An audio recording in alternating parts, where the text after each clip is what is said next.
Before V-Mobile, I was working as a civil engineer for the government. So, syempre, gobyerno, madaming nasa site ka lang, nasa kalsada, mainit, ganyan, pag inutos, gawa.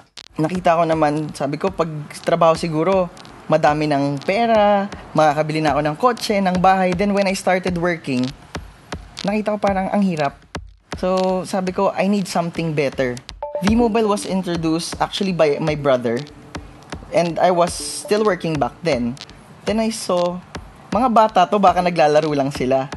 Then, syempre, umaandar yung pride. But then again, sabi ko sarili ko, yung batang yon na nasa labas ng bahay ko, yung kotse BMW, hindi ko nga alam paano ko mabibili yon. So, that's when I started to bring down my pride. And sabi ko, why not try it? First few weeks, I saw the business. Nagbukas agad ako ng Facebook. Sabi ko, sino i-invite ko? Hindi ko alam eh.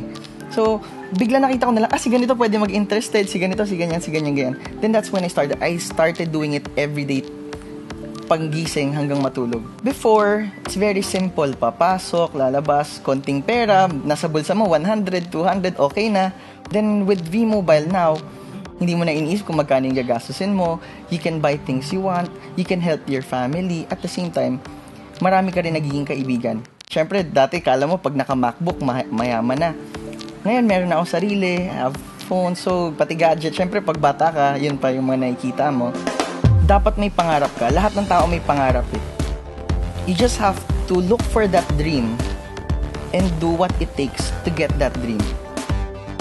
So, just hold on to your dreams. Lahat naman posible, lalo na with V-Mobile.